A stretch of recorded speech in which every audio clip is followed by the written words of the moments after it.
La diffusion de la bonne nouvelle, une émission de présentation de la parole de Dieu par la lecture de différents livres, forum aux questions, les éléments essentiels de la vie chrétienne, la famille selon le plan de Dieu, du quotidien le Seigneur est proche, les calendriers, la bonne sémence, les audios des études bibliques ainsi que d'autres enseignements sur la parole de Dieu.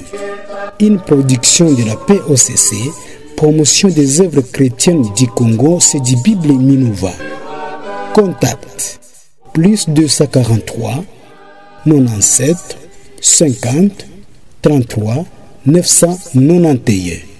Email centre.diffusionbible@gmail.com. Votre serviteur, frère héritier Kisso.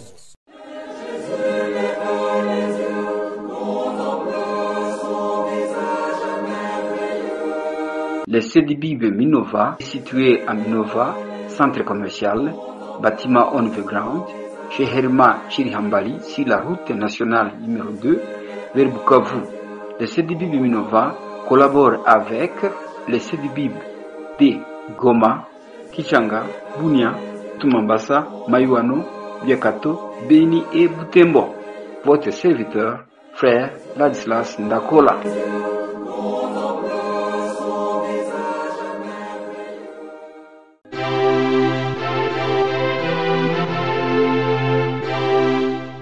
Suivez votre émission, la diffusion de la bonne nouvelle, tous les jours pour bénéficier de ces enseignements qu'elle vous présente à travers ces messages d'appel et aussi d'édification. Votre serviteur, frère Gilbert Bando.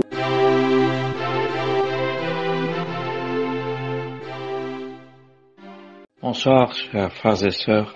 Nous reprenons l'étude comme annoncé. Nous remercions le Seigneur de nous accorder cette grâce de pouvoir méditer sa parole et nous lui demandons de nous donner des cœurs et des camps attentifs, des oreilles qui écoutent pour garder la parole dans nos cœurs. Nous allons nous adresser à lui. Seigneur Jésus, tu vois ce qui est devant nous, de reprendre l'étude de ta parole ensemble. Et nous voulons te demander que tu conduises, que tu diriges toutes choses, que tu aides pour que la parole soit présentée clairement, qu'ainsi nous pouvons tous comprendre. Il y a des choses qui sont difficiles à comprendre dans l'Écriture. L'apôtre Pierre pouvait le dire dans son épître, et nous voulons te demander que tu nous aides et que tu nous donnes ce désir profond de comprendre ce que tu veux nous enseigner. Nous nous remettons donc à ta grâce pour ces moments, te suppliant pour que tu donnes ce qui est nécessaire.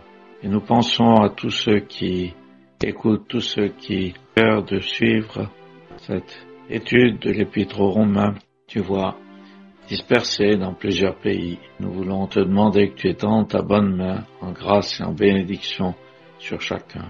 Tu vois ceux qui sont dans des circonstances difficiles. Il y a des régions où la guerre sévit, où l'insécurité est là, où chacun peut craindre pour sa vie.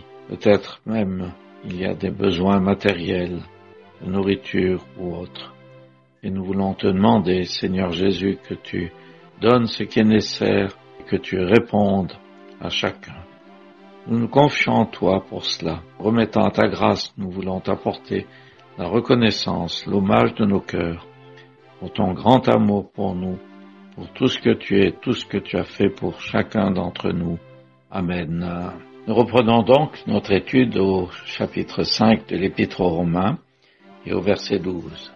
Les chapitres précédents nous ont présenté la culpabilité de tout homme devant Dieu, tous ont péché. C'est la conclusion que tire l'Écriture après l'examen de ce qui concerne l'homme. Puis, Dieu montre comment il justifie ceux qui croient. Et justifiés par la foi, nous avons la paix avec Dieu. Et nous allons voir maintenant qu'à partir de ce verset 12 du chapitre 5, le sujet change.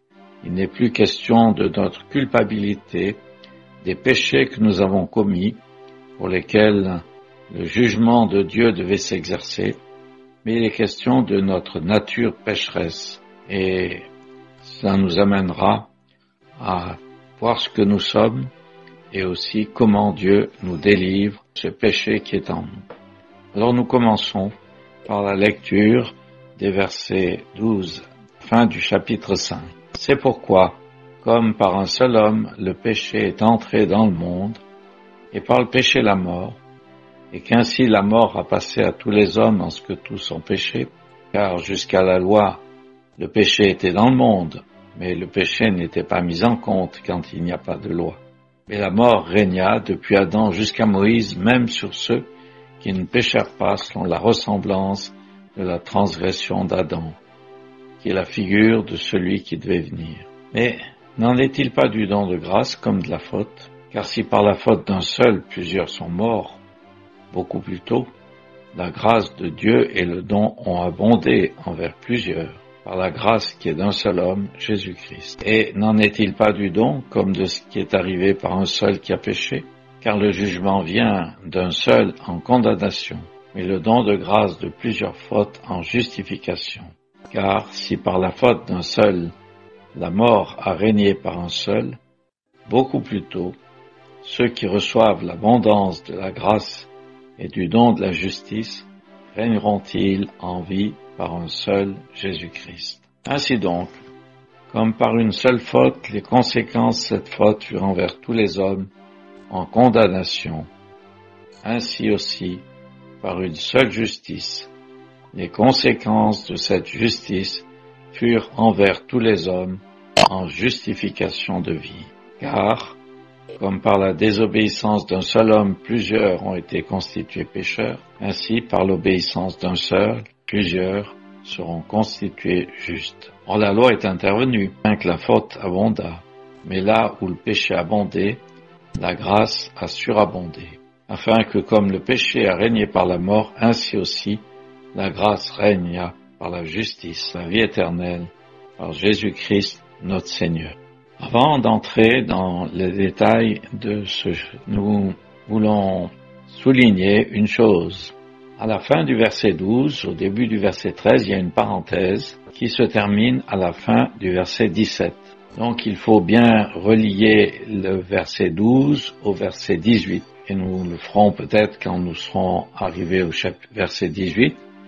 Il faut lire, c'est pourquoi, comme par un seul homme le péché est entré dans le monde, et par le péché la mort, et qu'ainsi la mort a passé à tous les hommes en ce que tous ont péché.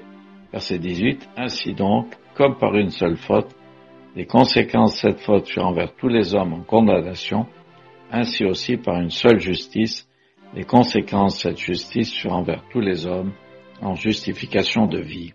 Nous reviendrons sur ce lien, mais tout d'abord il faut remarquer que au verset 12 il est dit « C'est pourquoi comme par un seul homme le péché est entré dans le monde ». Il est dit du péché, le péché. Il n'est pas parlé des péchés que les hommes ont commis, mais du péché donc, ce principe qui pousse les hommes à agir en opposition à la volonté de Dieu. Quand Adam a pris du fruit de l'arbre de la connaissance du bien et du mal, il a agi contrairement à la volonté de Dieu qui lui avait dit, qui lui avait désobéi. Et à partir de cette faute, eh bien, il y a eu dans son être une volonté propre qui ne s'accordait pas avec la volonté de Dieu. Et ce principe qui était dans Adam est passé à tous les hommes. On le trouve d'une manière particulière dans le nom qui est donné aux descendants d'Adam, dans le livre de la Genèse au chapitre 5, fin du chapitre 4 et début du chapitre 5, il est dit que Adam a engendré et qu'à Seth, il est né aussi un fils qui s'appelait Enoch. Mais au début du chapitre 5, il est dit, au jour où Dieu créa Adam, il le fit à la ressemblance de Dieu. Et puis, au verset 3, Adam vécut 130 ans et engendra un fils à sa ressemblance, selon son image. Donc, ce les descendants d'Adam et tous les hommes ont cette nature pécheresse en eux. C'est ce que a exprimé aussi David quand on lit il a écrit « Voici, j'ai été enfanté dans l'iniquité, dans le péché, ma mère m'a conçu ». C'est ainsi que David s'est exprimé au psaume 51, verset 5. Ainsi, cette nature déchue, qui est caractérisée par la présence du péché dans l'homme, est la part de tous les hommes depuis la chute d'Adam. Et si la parole nous dit que par un seul homme le péché est entré dans le monde, la conséquence, c'est que par le péché est entrée la mort. Dieu avait dit à Adam, au jour où tu mangeras de l'arbre de la connaissance du bien et du mal, tu mourras certainement. Et Adam n'est pas mort juste après, mais il a été séparé de Dieu. Les relations dont il jouissait dans le jardin d'Éden quand il était dans l'innocence ont été rompues. Il se trouvait donc dans la mort morale, cette mort morale qui est caractérisée par le fait que l'homme est séparé de Dieu. Et puis, s'en est suivi la mort physique, comme nous lisons aussi dans le livre de la Genèse, quand il est dit dans ce passage que j'ai déjà cité, qu'Adam engendra des fils et des filles, il vécut 930 ans et il mourut. Voilà donc ce qui est entré dans le monde par un seul homme, par Adam.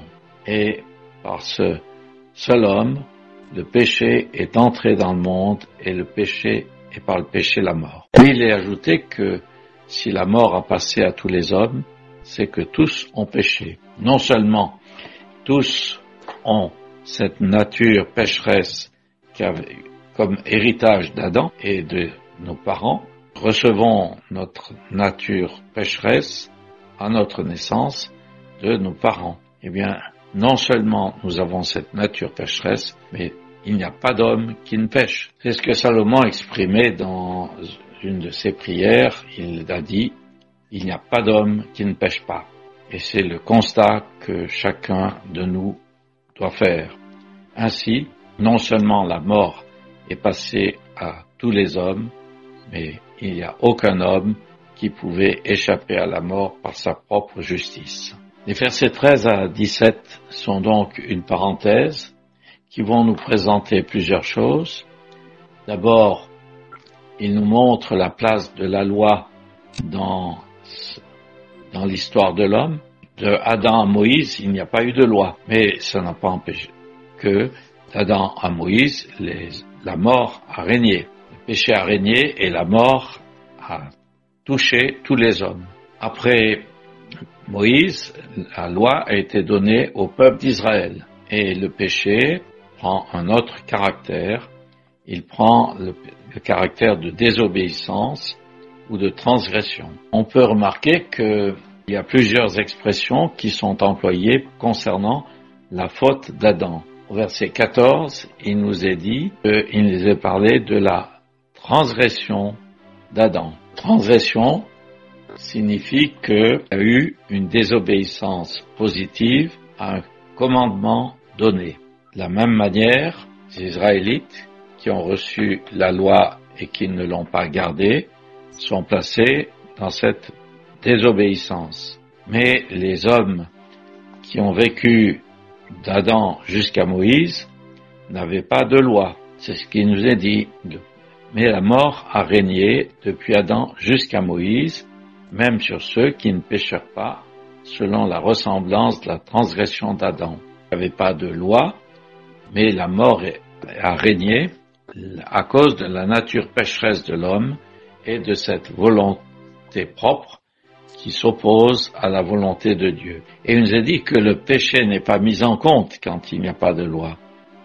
On ne comparaît pas devant un tribunal pour être condamné, on ne désobéit pas à un commandement formel. Mais même si les hommes qui ont vécu depuis Adam jusqu'à Moïse n'ont pas désobéi à des commandements formels, ils ont été, à cause du péché, ils ont connu la mort. Qu'est-ce qui les caractérisait? Il y avait cet esprit d'opposition à Dieu.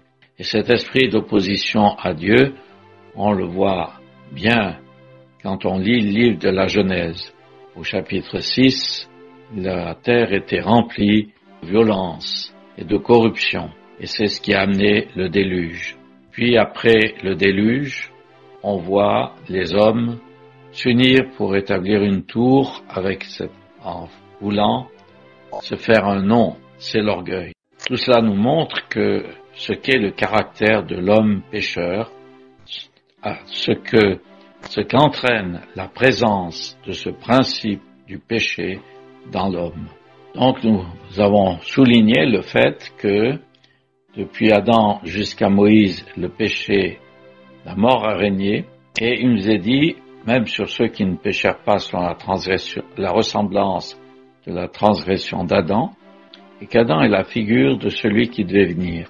Dans le Nouveau Testament, la première épître aux Corinthiens, le Seigneur est appelé le dernier Adam, c'est-à-dire celui qui devait venir comme homme et accomplir pleinement, parfaitement, la volonté de Dieu. Dieu avait un plan de toute éternité, c'est de se réjouir dans l'homme et de se glorifier dans l'homme. Mais pour cela, il a fallu que le Seigneur vienne et prenne la forme d'un homme semblable à nous par le péché. Alors il est ajouté au verset 15, « Mais n'en est-il pas du don de grâce comme de la faute? Car si par la faute d'un seul plusieurs sont morts, beaucoup plus tôt la grâce de Dieu et le don ont abondé envers plusieurs, par la grâce qui est d'un seul homme, Jésus-Christ. » Alors on trouve un autre mot concernant le péché d'Adam dans ce verset, c'est la faute. Et la faute, c'est cet acte par lequel Adam a perdu les privilèges que Dieu lui avait donnés. Et il tombe sous la sentence que Dieu avait prononcée, tu mourras certainement. Il a perdu les privilèges que Dieu lui avait donnés. Et à cette faute, eh bien, correspond ce que Dieu donne, c'est la grâce de Dieu, le don de grâce et le don ont abondé. On trouvera aussi dans ces versets plusieurs fois le mot abonder et une fois le mot surabonder. Ce mot abonder fait penser à un fleuve ou un torrent qui coule et qui charrie beaucoup d'eau et qui entraîne tout sur son passage, sur lequel on ne peut pas, un torrent auquel on ne peut pas résister. Et quelqu'un veut s'y aventurer, il est entraîné. Eh bien, il nous est dit que la grâce, le don ont abondé. Il y avait cette faute de l'homme qui a fait perdre à l'homme ses bénédictions. Plusieurs sont morts. Tous ceux qui sont liés à Adam et qui sont restés dans la désobéissance sont morts. Mais la grâce de Dieu et le don ont abondé envers plusieurs par la grâce qui est d'un seul, qui est un seul homme, Jésus-Christ. Si la mort a régné après la faute d'Adam, la mort physique a été la part de pratiquement tous les hommes, sauf Enoch et Élie, qui ne sont pas passés par la mort. On ne va pas s'arrêter sur ces exemples parce qu'ils sortent trop du cadre de notre étude. Si on le désire, on pourra le voir à une autre occasion. La mort est passée à tous, mais le don de Dieu a abondé envers plusieurs. Dieu a agi en grâce envers ceux qui l'ont cru. Nous avons déjà vu, au chapitre 4 de cette épître, il est dit d'Abraham, comment cela nous est rapporté dans le livre de la Genèse. Abraham crut Dieu, cela lui a été compté à justice. Dieu a considéré Abraham comme juste, c'est-à-dire ne méritant pas l'éloignement de Dieu qui est la part a priori de tout homme pécheur, il l'a considéré comme juste à cause de sa foi. Et de même, tous ceux qui ont cru Dieu et qui se sont confiés en la parole de Dieu dans les temps qui ont précédé la venue du Seigneur Jésus sont déclarés justes. C'est donc que le don de grâce, le don a abondé par la grâce envers plusieurs, envers tous ceux qui ont cru, par la grâce qui est d'un seul homme, Jésus-Christ. Dieu justifiant ceux qui l'ont cru sur la base de l'œuvre du Seigneur Jésus, qui a été accomplie bien longtemps après, que ces hommes de foi aient vécu. Et alors le verset 16 continue, « N'en est-il pas du don, comme de ce qui est arrivé par un seul qui a péché, car le jugement vient d'un seul en condamnation, et le don de grâce de plusieurs fautes en justification. » C'est déjà ce que nous avons présenté, péché d'Adam a entraîné la condamnation pour tous les hommes. Mais le don de grâce, plusieurs fautes, a abondé en justification pour plusieurs.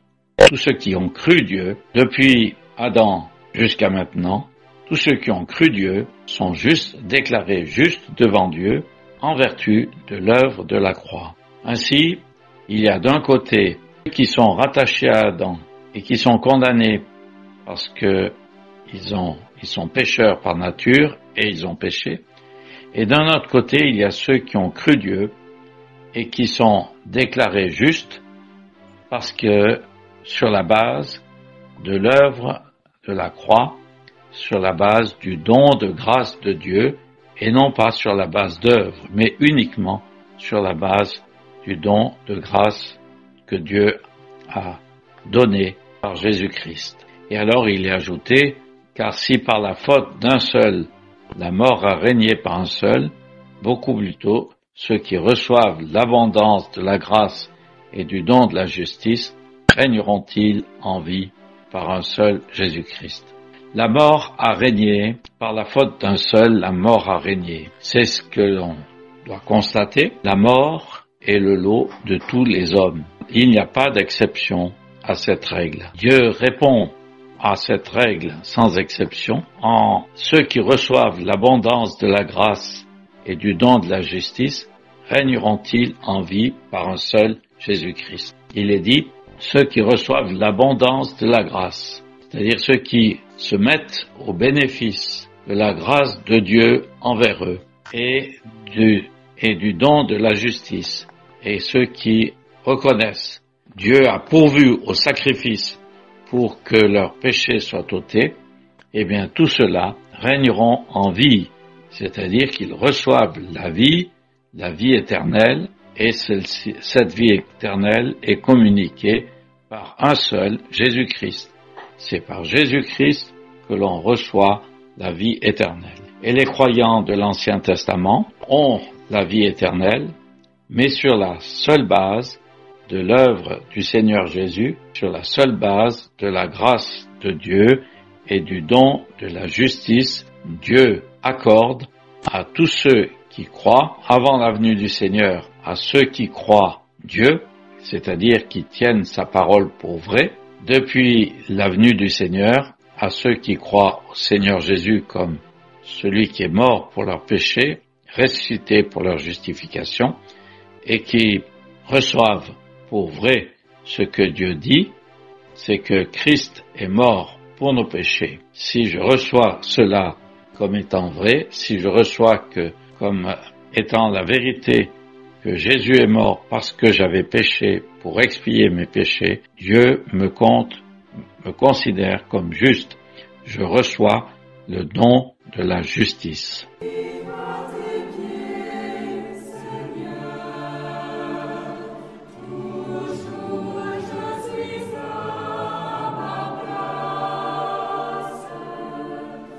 C'était la diffusion de la Bonne Nouvelle, une émission produite par la POCC, promotion des œuvres chrétiennes du Congo, c'est du Bible Minova.